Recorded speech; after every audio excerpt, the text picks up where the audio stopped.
کتنا سر بلند ہے، چاہے اس کو کاٹ بھی دیا جائے تو ان میں ہمت نہ ہوئی۔ پھر لکھا ہے کہ یہ وہ لعنتی تھا جس نے اپنے خنجر کے ساتھ امام علی مقام امام حسین علیہ السلام کا سر تن سے جدا کیا تھا۔ یہ شمر ذل جوشن۔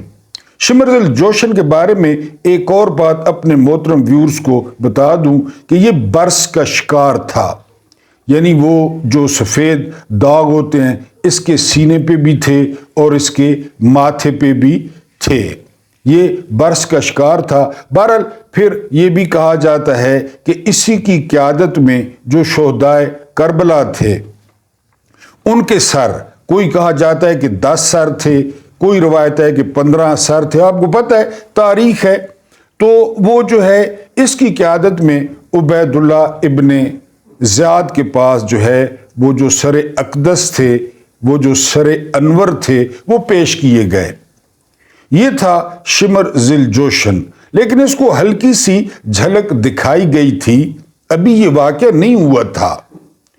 یعنی وہ کتابوں میں لکھا ہے کہ اس کو ایسا پھوڑا ہوا ٹانگ پہ، اور اس پھوڑے کی بدبو کسی کو قریب نہیں آنے دیتی تھی۔ یہ بدبو جو ہے نا، یہ بڑی سگنیفیکنٹ ہے، یہ بڑی اہمیت کی حامل ہے۔ بڑے بڑے لوگوں کی جو ہے وہ یہ خون یا ان کا زخم وہ بدبودار ہوتا ہے۔ یہ بہرحال تنبیہ ہوتی ہے۔ شمر ذل جوشن اس کو نہ سمجھ سکا، کربلا ہو گیا۔ پھر جو ہے وہ امیر مختار ثقفی، جب انہوں نے قیام کیا تو انہوں نے ایک ایک بندہ، یعنی جو بھی کربلا کا کردار تھا، ایک ایک بندے کو مختار ثقفی نے وہ جو ہے یا اپنے ہاتھوں سے یا اپنے جو ہے وہ ساتھیوں سے قتل کرایا۔ یہ وہاں سے فرار ہو گیا۔ جب اس کو پتہ چلا مختار ثقفی کا، یہ اموی حکومت کی جائے پناہ کے لیے وہاں سے بھاگا، لیکن راستے میں جو ہے یہ پکڑا گیا ایک ویران جگہ پہ، اس کا سر قلم کر دیا گیا، اور پھر کہا جاتا ہے کہ اس کے سر اور اس کے ناپاک وجود کو وہ لایا گیا مختار ثقفی کے پاس، اور یہ بھی روایت میں ملتا ہے کہ اس کے جسم کو ابلتے ہوئے تیل کے کڑاہے میں ڈال دیا گیا۔ اور یہ بھی کہا جاتا ہے کہ مختار ثقفی کے ایک کمانڈر نے اس کے سر کو اپنے پیروں سے کچلا تھا، اور پھر جب اس کا بالکل جسم کباب بن گیا یعنی تیل میں، تو اس کے جسم کو آوارہ کتوں کے سامنے جو ہے وہ ڈال دیا گیا تھا۔ اور یہ بھی کہا جاتا ہے کہ اس کے سر کو مختار جو ہے وہ ثقفی نے وہ امام حنفیہ علیہ السلام کی خدمت میں بھجوا دیا تھا۔ یہ میں آپ یعنی یہ کوئی آپ کہیں کہ کس سے یہ کہانیاں یا یہ جو کردار ہیں، میں نے پہلے بھی کئی آپ کے سامنے، آپ پچھلے ویلاگز دیکھ لیں، آپ کے سامنے شداد کو رکھا، آپ کے سامنے نمرود کو رکھا، آپ کے سامنے اور جو ہے نا یزید کو رکھا، آج آپ کے سامنے شمر ذل جوشن کو رکھا، اور انشاءاللہ تعالی یہ سلسلہ جاری رہے گا۔ آپ کو بار بار کہتا ہوں کہ آپ ڈاٹ کنیکٹنگ کر لیا کریں، اور اگر کہیں پہ آپ دیکھیں کہ کسی ظالم شخص کا وہ انجام وہ بخیر ہوا، ہاں یہ علیحدہ بات ہے کہ وہ سچے دل سے جو ہے وہ معافی مانگ لے، توبہ کر لے، تو وہ تو آخری دم تک دروازہ کھلا ہے، اس میں کوئی شک نہیں ہے۔ لیکن اگر وہ اپنے ظلم پہ قائم رہتا ہے تو اس کا انجام بخیر نہیں ہوا قطعی طور پہ۔ آپ کوئی سی بھی کہانی دیکھ لیں، آپ کوئی سا بھی کردار دیکھ لیں، اس سے پہلے والے ویلاگ میں آپ کو بتا چکا ہوں کہ شیخ سعدی فرما گئے کہ میں نے نہیں دیکھا کہ کوئی شخص سخی ہو اور وہ کبھی غریب ہو جائے۔ یہ تو مولا علی علیہ السلام کے قول کی جو ہے وہ توثیق ہے۔ انہوں نے کہا تھا کہ جب تم پہ مشکل وقت آئے مالی طور پہ تو تم اپنا ہاتھ کھول دیا کرو، یعنی اللہ کے ساتھ تجارت کر لیا کرو۔ کہ آپ اللہ پاک کو دیں، اللہ پاک ریٹرن کرے گا۔ یہ تو ان کا قول بھی ہے جو شیخ سعدی نے جو ہے وہ اس کو اور طرح بیان کیا کہ میں نے ایسا بندہ نہیں دیکھا جو سخی ہو اور غریب ہو جائے، اور میں نے ایسا بندہ نہیں دیکھا جو ظالم ہو اور وہ پکڑ میں نہ آئے۔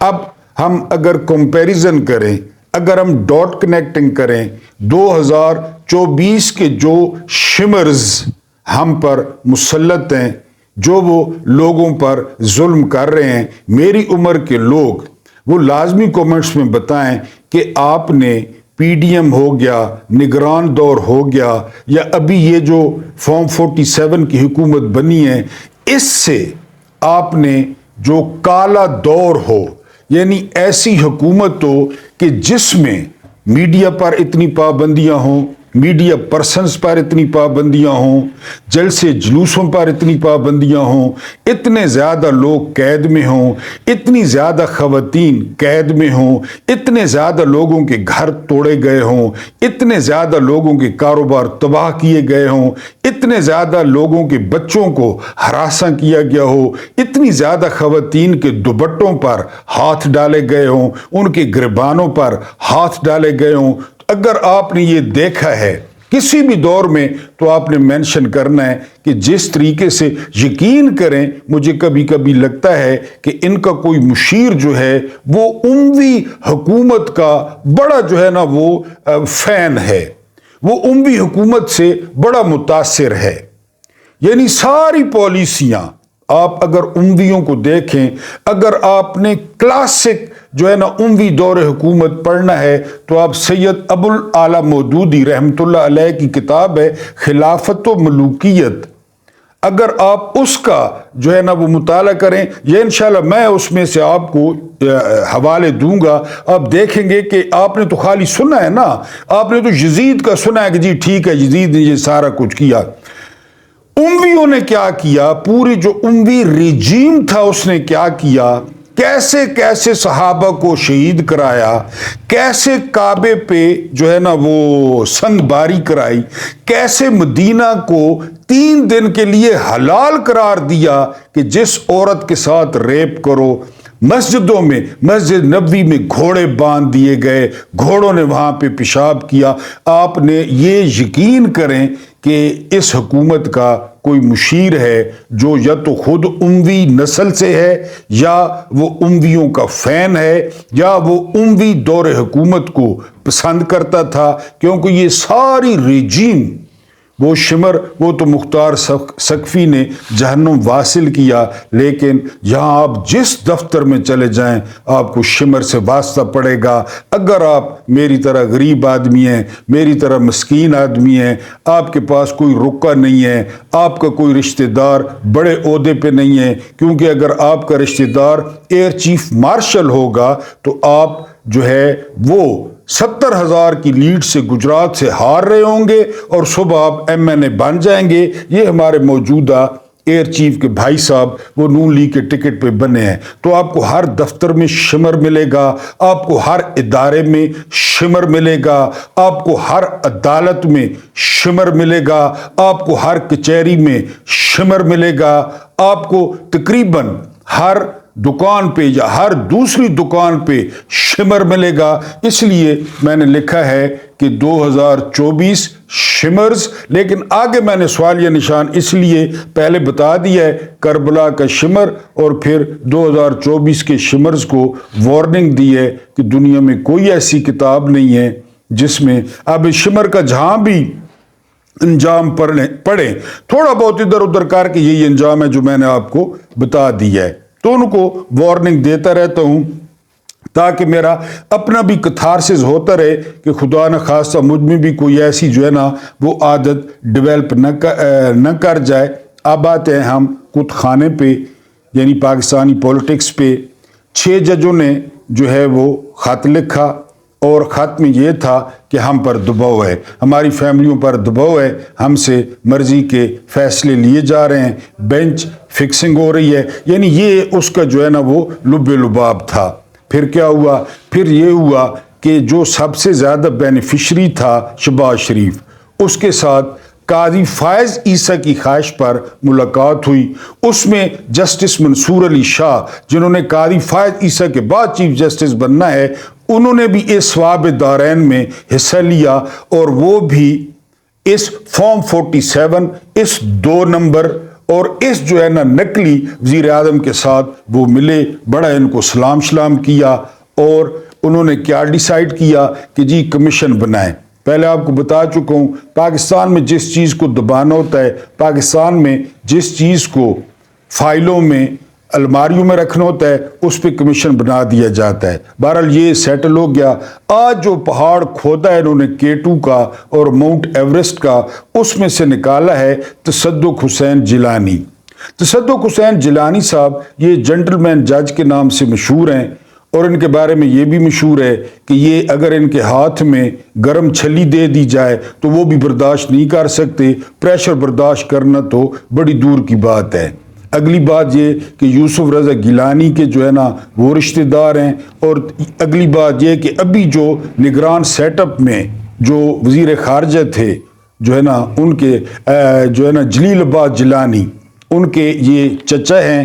اگلی بات یہ کہ جب سوئس اکاؤنٹس پر بینچ بنا اور زرداری کے سوئس اکاؤنٹس پر بات ہو رہی تھی ڈالرز کی، پتہ نہیں کتنے ملین ڈالر، تو یہ جناب یہ پتلی گلی سے نکل گئے کہ میری طبیعت خراب ہے، بینچ ٹوٹ گیا، انہوں نے بینچ میں بیٹھنے سے انکار کر دیا، اور شام کو یہ جناب یہ کوسار مارکیٹ میں کافی پیتے ہوئے پائے گئے کہ جو ہے وہ صبح انہوں نے کہا کہ میں بیمار ہوں۔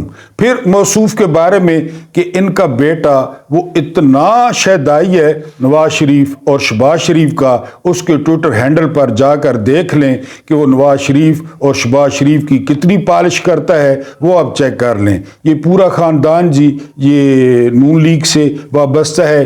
اس سے اگلی بات یہ کہ 2013 میں جب ہر طرف دھاندلی کا ریکارڈ ہوا، 35 پنکچرز آپ کو یاد ہوں گے، تو جناب جو ہے وہ چیف الیکشن کمشنر تھے۔ اس کے بعد آپ کو خوبی بتاؤں ان کی کہ شہباز حکومت نے، آپ کو یاد ہوگا کہ کاف لیگ کے 45 بندوں نے فارورڈ بلاک بنایا تھا، بلکہ نون لیگ نے بنوایا تھا، اور ان 45 ارکان پہ شہباز شریف نے پورے 5 سال کیے تھے ایز وزیر اعلیٰ۔ ان 45 لوٹوں کے سر پہ وہ جو سٹے دیا تھا شہباز شریف کی حکومت کو، وہ جناب الحمدللہ ثم الحمدللہ وہ تصدق حسین جیلانی نے دیا تھا۔ اب یہ جو ہے وہ انچارج بنے، یہ یک رکنی کمیشن ہے، اس کے رکن بھی یہی ہیں، اس کے سربراہ بھی یہی ہیں، اور اب یہ وہ جو 6 حاضر سروس ججز ہیں وہ رو رہے ہیں کہ ہمیں بچایا جائے۔ انہوں نے بڑے ججوں کو خط لکھا، سپریم کورٹ کو خط لکھا، سپریم جوڈیشل کونسل کو خط لکھا، سردار ابراہیم کو خط لکھا کہ ہمیں بچایا جائے، یا ہمیں بتایا جائے کہ ہم نے کرنا کیا ہے۔ ہم نے اپنے حلف پہ جانا ہے، ہم نے آئین پہ جانا ہے، یا ہمیں جو یہ احکامات آ رہے ہیں ہم نے ان کو فالو کرنا ہے اور ان کو پڑھ کے سزائیں دینی ہیں۔ تو انہوں نے جی آگے سے انہوں نے کورٹ بال پھینکی فائز عیسیٰ کی کورٹ میں کہ جی فائز عیسیٰ صاحب بڑے انقلابی ہیں، بڑے اینٹی اسٹیبلشمنٹ ہیں، اور ایسے جو ہے نا وہ چیف جسٹس ہیں، کیونکہ ان کے آنے سے پہلے دیو مالائی کہانیاں تھیں کہ ایسا بندہ آ رہا ہے۔ کیونکہ عمران خان کا دور حکومت تھا نا، اگر 3 دن بارش نہیں ہوتی تھی تو قاضی فائز عیسیٰ خط لکھ دیتے تھے کہ 3 دن سے بارش نہیں ہوئی، عمران خان ذمہ دار ہے۔ اگر یعنی کسی کو شدید قبض ہو جاتی تھی پاکستان میں تو فائز عیسیٰ خط لکھ دیتے تھے کہ چونکہ عمران خان وزیر اعظم ہے، فلاں بندے کو 3 دن سے قبض ہے اور وہ واش روم نہیں جا پا رہا، یعنی کوئی بھی مسئلہ ہوتا فائز عیسیٰ منٹ مارتے خط لکھنے میں۔ وہاں سے ان کا امیج بن گیا کہ جی یہ تو جو ہے نا وہ جوزف سٹالن ہے، یا یہ ایڈولف ہٹلر ہے، اور یہ آ کے جو ہے نا وہ بخیو دھیڑ دے گا، یہ آ کے جو ہے نا اداروں کو اڑا دے گا، یہ ایسی خود مختاری قائم کرے گا کہ لوگ دیکھے گا۔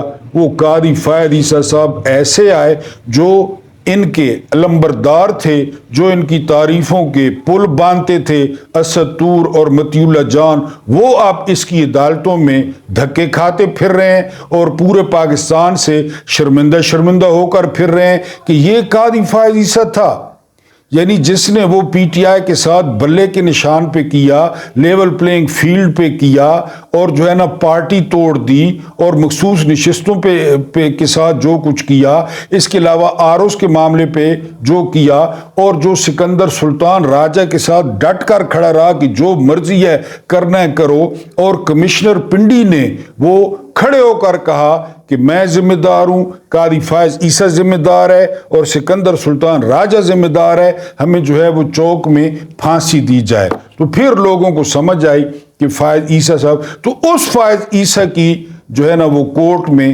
جو ہے وہ بول گئی، انہوں نے شہباز شریف کو کہا کہ آپ جو بینیفیشری ہے، جو اس سارے سسٹم کا بینیفیشری ہے، ورنہ اس کو کس نے وزیر اعظم بنانا تھا، کہ یہ وزیر اعظم بن گیا نقلی فارم 47 پہ۔ تو اب تصدق حسین جیلانی، میں نے آپ کو تھوڑا سا تعارف بتا دیا ہے کہ یہ جیلانی صاحب کون ہے۔ پھر اگلی مزے کی بات سنیں، جو ٹی او آرز ہوں گے، ٹرمز آف ریفرنس، یعنی کہاں پہ یعنی یہ کیا کرنا ہے اس کمیشن نے، تو وہ کون طے کرے گا پتہ ہے؟ آدم ندیر تارڑ۔ وہ آدم ندیر تارڑ لکھ کے دے گا کہ یہ چیزیں آپ نے پروب کرنی ہیں۔ پہلے تصدق حسین جیلانی پہاڑ کے کھودنے کے بعد، اتنی بحث کے بعد وہ نکلا، اس کے بعد جو ٹرمز آف ریفرنس ہیں وہ لکھ کے دے گا آدم ندیر تارڑ۔ اب قالو انا للہ و انا الیہ راجعون پڑھ لیں۔ آدم ندیر تارڑ کا آپ کو پتہ ہے، میں نے بتایا کہ آدم ندیر تارڑ لوگوں کا، اس فیملی کا، یہ جو پاکستانی قانون ہے نا، یہ دھندا ہے، دھندا۔ آپ کو بتا دوں کہ گندا ہے پر دھندا ہے۔ پاکستان بار کونسل کو مینج کرنا، سپریم کورٹ بار کونسل کو مینج کرنا، ججوں کو مینج کرنا، ججوں کو افطار ڈنر دیونے، ججوں کو سیریاں دیونیاں، اور ججوں کو عیداں نے کپڑے گھنا کے دیونے، کھیڑیاں گھنا کے دیونیاں، ججوں کو ویس کوٹاں گھنا کے دیونیاں، یہ سارا کام جیڑا نیکی نے انورٹڈ کاموں وچ نیکی، یہ سارے کام آدم ندیر تارڑ نے ذمن، بلکہ اس پوری فیملی نے ذمن۔ ان کا بڑا وہ رفیق تارڑ، اس نے پہلی دفعہ بریف کیس لے کر کوئٹہ بینچ کو خریدا تھا، اور انہوں نے سجاد علی شاہ کے ساتھ جو ہے وہ کی تھی، بغاوت کی تھی۔ اس وقت بھی بینیفیشری نون لیگ تھی، اور اس کے پیچھے بھی نون لیگ تھی۔ پھر اس خدمت پہ رفیق تارڑ کو صدر بنایا گیا تھا۔ یہ اس وقت سپریم کورٹ کا جج تھا۔ یار کون سا مذاق ہمارے ساتھ ہوتا رہا ہے۔ سپریم کورٹ کا جج تھا رفیق تارڑ، اور پھر بعد میں اس کی خدمات پہ اس کو صدر بنایا گیا پاکستان کا۔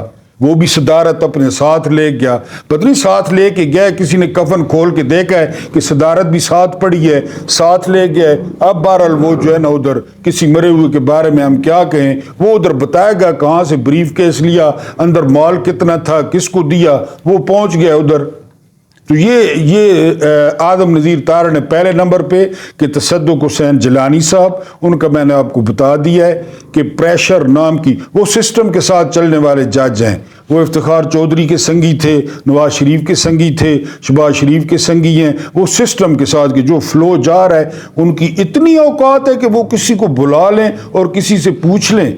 اور پھر آپ لوگ نون لیگ اور منافق پیپلز پارٹی سے ابھی بھی اگر کسی اچھائی کی توقع رکھتے ہیں تو ٹھیک ہے، رکھیں۔ بہرحال یہ تھا جی تصدق حسین جیلانی جس کو بنایا گیا۔ اب پتہ نہیں وہ 6 جج، مجھے تو یہی لگتا ہے کہ ٹرک انہی 6 ججوں پہ چڑھا دیا جائے گا کہ تم لوگوں نے کیوں خط لکھا، تم لوگوں نے کیوں حق کی بات کی، تم لوگوں نے کیوں سچی بات کی، تم پاکستان میں رہ کے قانون کی بات کر رہے ہو، آئین کی بات کر رہے ہو، شرم کرو، حلف کی بات کر رہے ہو۔ نہ ادھر آپ کو شمر کے بارے میں اوپر بتا چکا ہوں کہ یہ اموی ماڈل ہے۔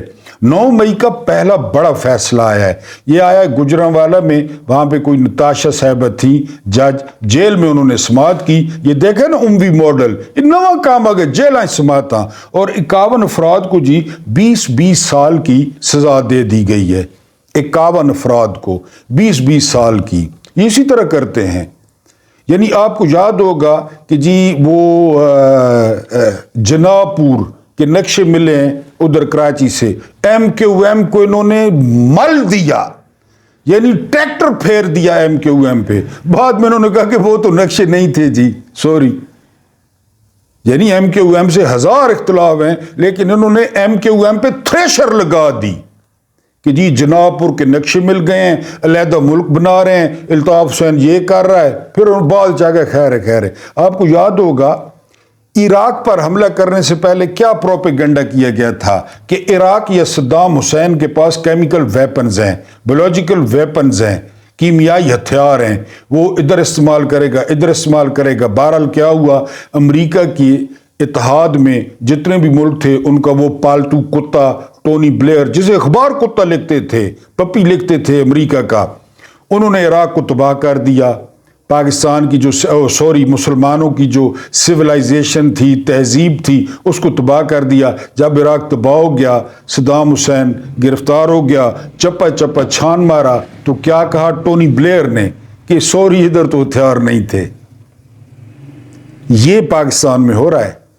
یہ جی 20 سال قید، کوئی نئے سرکاری ملازم آئیں گے، وہ پتہ کیا کہیں گے، وہ نہیں جی 9 مئی جو ہے نا وہ جی 9 مئی تو آپ کو پتہ ہے وہ پچھلی حکومتیں تھیں، پچھلا رجیم تھا، نہیں 9 مئی کو کیا ہویا، کچھ ہی نہ ہوا۔ یعنی نیا یہی چل رہا ہے، جس طرح آپ کو ایم کیو ایم کا بتایا، اسی طرح کرتے ہیں کہ جی وہ مشرف اس میں یونیفارم میں جہاز میں بیٹھا تھا، جہاز میں، جب نواز شریف نے نیچے سے کہا کہ پاکستان میں جہاز کو نہیں اتارنا، جدھر مرضی ہے لے جاؤ، جج نے پائلٹ نے یہ بھی کہا کہ فیول کم ہے، مشرف کے علاوہ 250 بندے بیٹھے ہیں، انہوں نے کہا دفعو جدھر لے کے جانے لے جاؤ، انڈیا لے جاؤ، بحر عرب میں پھینک دو۔ آرمی چیف اندر بیٹھا تھا، اور پھر نیچے جنرل محمود مظفر عثمانی اور عزیز، ان سب نے مل کے 7.5 منٹ میں نواز شریف کو پیک کر دیا، مارشل لا لگا دیا، نواز شریف پہ کیس بنا، عمر قید، فلاں فلاں فلاں، کدھر گیا وہ، ختم، بس کوئی پتہ ہی کو نہیں کہ جی اس نے تیارہ اغوا سازش کیس، وہ بھی جج تھے۔ پھر ججوں سے کسی نے پوچھا ہی نہیں کہ جی تم لوگوں نے سزائیں دی تھیں، تو یہ وہ پھر انہوں نے آپس میں گٹ مٹ کر کے بس ختم۔ 9 مئی بھی یہی ہے، جس طرح میں نے آپ کو ایم کیو ایم کا بتایا، ابھی میں نے آپ کو بتایا اس کا 1971 میں پاکستان ٹوٹ گیا، قائد اعظم نے بنایا تھا، کسی کو فکس کیا؟ کوئی کہتا ہے جی بھٹو ذمہ دار تھا، کوئی کہتا ہے جی یاجا ذمہ دار تھا، کوئی کہتا ہے فوجی شکست تھی، کوئی کہتا ہے سیاسی شکست تھی، پتہ نہیں، کوئی پتہ ہی کو نہیں، پتہ ہی نہیں ہے۔ اے پی ایس پہ کتنا شور مچا، اے پی ایس پہ اس وقت تو راحیل شریف چیف تھا، یہ اور وہ، اور کوئی یعنی درمیان سے نکل گئے، کوئی کہتے ہیں احسان اللہ احسان کدھر گیا، اور وہ ادھر بھاگ گیا اور ادھر بھاگ گیا۔ یہ وقتی وہ ہیں جی، وقتی ضرورتیں ہیں۔ یہاں آج تھی نا مثلاً 30 مارچ، تو آج کا دن گزارو۔ یہ وہ ملک نہیں ہے کہ جہاں پہ کوئی جو ہے نا پلاننگ کر کے، یا جہاں پہ کوئی منصوبہ بندی کے ساتھ آگے بڑھا جا رہا ہے، نہیں، یہاں پہ ڈنگ ٹپاؤ، یہاں پہ جو ہے نا ڈنگ ٹپاؤ، آج والا دن گزرے، آج والا دن موجہ مارو، کل ڈٹھے ایسی۔ تو بہرحال یہ سزا جو ہے وہ دے دی گئی ہے، اور میرا خیال ہے اب راہ بھی ہموار کر دی گئی ہے، کیونکہ وہ لذیذہ فاروقی وغیرہ نے بڑے ٹویٹس کیے ہیں، بڑے انہوں نے گھنگرو توڑے ہیں ناچ کے کہ 9 مئی کا فیصلہ آ گیا ہے، اور اب سب کو 20 سال 25 سال وہ قید دے دی جائے گی۔ اور یہ جو ابھی جج دے رہے ہیں نا، ایفیشنسیاں مار رہے ہیں، پھر بعد میں کوئی آئے گا وہ کہے گا جی یہ زیادہ مذاق کی تو سیریس گدا ہے چاہ۔ ابھی آپ کو نواز شریف کا بتایا، ابھی آپ کو مشرف کے طیارے کا بتایا۔ وہ یاد ہے کسی کو سپریم کورٹ حملہ، جب سجاد علی شاہ میز کے نیچے گھس گئے تھے اور گجرات سے بسیں بھر کے لائے تھے، یہ نان قیمہ پہلے کھلایا اسلام آباد میں، پھر چھوڑ دیا، پٹے نکال کے سپریم کورٹ میں چھوڑ دیا، جج میزوں کے نیچے، اس کا کیا بنا؟ وہ بھی ادارہ تھا کہ صرف یہ ملٹری ادارہ ہے، باقی کوئی ادارہ کو نہیں پاکستان ہے۔ یہ اسی طرح ہوتا ہے جی، یہ چلتا رہے گا، ٹھیک موجہ کرو۔ بہرحال پیٹرول مہنگا ہونے جا رہا ہے، عیدی حکومت جو ہے نا آپ کو دینے جا رہی ہے، بجلی مہنگی ہونے جا رہی ہے، کیونکہ وہ انہوں نے قرضہ لینا ہے، تو پھر قرضہ آپ کو پتہ ہے۔ آخری خبر یہ ہے کہ ان کو انڈیا سے بڑا پیار ہے، یہ جو نون لیگ والے ہیں نا بڑا ان کے رشتہ دار ہیں، ان کے سانڈو ہیں، ان کے سالے ہیں، پتہ نہیں کیا ہے۔ سجن جندال کو پہلے بغیر ویزے کے جو ہے وہ مری میں بلایا گیا، مودی کی ماں کے ساتھ ساڑیاں تبدیل ہوئیں، چادریں تبدیل ہوئیں۔ اب کیا ہوا؟ اب افطار ڈنر ہوا اور اسحاق ڈار نے، حالانکہ اس دن اسحاق ڈار کی کتے والی کی جے شنکر نے، جب اسحاق ڈار نے کہا کہ ہم انڈیا کے ساتھ تجارت کھول رہے ہیں، جے شنکر نے آگے کہا کہ ہم تو منہ لگانے کو تیار نہیں ہیں اس منشی کو۔ تجارت کون سی تجارت؟ ہمیں کیا پڑی ہے ان کے ساتھ تجارت، ان جو ہے بکھ ننگوں کے ساتھ، ان تلنگوں کے ساتھ ہمیں کیا پڑی ہے تجارت کھولنے کی؟ وہاں پہ اسحاق ڈار کی تسلی ہوئی۔ اب ہمارے اور آپ کے پیسوں پہ افطار ڈنر دیا گیا، جو میں آپ کو بتا رہا ہوں کہ انہوں نے افطار ڈنر کرنے ہیں، انہوں نے ثواب کمانے ہیں، پیسے آپ نے اور میں نے اتارنے ہیں۔ پیسے جو ہے نا IMF وہاں سے لیں گے اور یہی کریں گے۔ شروع سے یہی کرتے ہیں، یہ شروع سے یہی کرتے ہیں، بالکل کوئی اب کر رہے ہیں، شروع سے یہی کرتے ہیں۔ وہ تو 3.5 سال ایک بندہ آیا کہ جی وہ آدھی بوتل پانی کی بچا کے رکھ لیتا تھا کہ بعد میں پیوں گا، یا 4 بندے بیٹھے ہوتے تھے تو 4 بسکٹ آتے تھے، اول تو آتے نہیں تھے۔ وہ تو اس نے ہمیں بتایا کہ جی اخراجات کم کیے جا سکتے ہیں، لوگوں کے لیے بھی کام کیا جا سکتا ہے، لوگوں کو صحت کارڈ بھی دیا جا سکتا ہے، لوگوں کو جو ہے نا وہ پناہ گاہیں بھی دی جا سکتی ہیں، لوگوں کو لنگر خانے بھی دیے جا سکتے ہیں، لوگوں کو احساس پروگرام بھی دیا جا سکتا ہے انہی پیسوں میں۔ اس نے ہمیں بتایا، ورنہ یہ تو پاکستان بنا ہے تو یہی ہو رہا ہے للے تللے۔ یعنی 24 پروگرام یہ کھا چکے ہیں IMF کے، 24 پروگرام، پہلے 23 کے در گئے۔ کوئی بتا سکتا ہے؟ وہ کسی کی بہن کے اکاؤنٹ میں، کسی کی بیٹی کی، کسی کی ماں کی، کسی کے بیٹوں کے ٹرانسفر ہو گئے۔ کسی کی بیٹی امریکہ میں ڈانس کر رہی ہیں، کسی کی جو ہے نا کدھر بیگ میں پھر رہی ہیں، منقولہ غیر منقولہ بیگ میں، اور بیگموں کو کیا کچھ دیا جا رہا ہے حق مہر میں۔ یہ سارا IMF کے 23 پروگرام کدھر گئے؟ یہ پتہ نہیں 24ویں یا 25ویں، یہ ابھی والا، پہلے والے کدھر گئے؟ وہ یہیں گئے نا افطار ڈنروں پہ، بیویوں پہ، اور ایون فیلڈ میں، اور دبئی میں، اور بلاول ہاؤس میں۔ سارے جو ملک کے گبر سنگھ تھے اس وقت کٹھے ہو گئے ہیں۔ زرداری کا پورا خاندان اسمبلیوں میں، شریفوں کا پورا خاندان اسمبلیوں میں پہنچ گئے ہیں جی، سارے مل کے۔ کالیا، گبر سنگھ، سامبا، جے کانت شکرے، یعنی یہ سارے کے سارے مل کے نا، ورنہ فلم میں ایک ولن ہوتا ہے، یا امجد خان یا جے کانت شکرے، یہ سارے اکٹھے پہنچ گئے ہیں۔ یعنی یہ سارے جو ہے وہ اکٹھے پہنچ گئے ہیں، امریش پوری ہکے ہو سے کھوڑ پیوڑ تک۔ بہرحال انہوں نے افطار ڈنر پہ بھارتی ناظم الامور کو دعوت دی ہے، بڑے پیارے ان کو لگتے ہیں۔ ویسے بھی بھارتی ناظم الامور نے اسحاق ڈار کے منہ پہ تھوکتے ہوئے آنے سے انکار کر دیا، اور وہ افطار ڈنر پہ نہیں آیا۔ حالانکہ بھارتی ناظم الامور اگر افطاری کرتا تو بڑا ثواب ملتا، ملک میں بڑی برکت آتی، اسحاق ڈار کے چہرے پہ بڑا نور آتا، پہلے بھی بڑا نور ہے، نواز شریف کے چہرے پہ بڑا نور آتا، ان کے چہروں پہ بڑا نور آتا انڈیا کی وجہ سے۔ لیکن اس نے جس طرح جے کانت شکرے نے اس کے ساتھ کتے والی کی، اسی طرح ایک 18ویں گریڈ کے افسر نے بھی اس وزیر خارجہ کے ساتھ کتے والی کی۔ بہرحال یہ چل رہا ہے، یہ چلتا رہے گا۔ Subscribe, like, share and comments.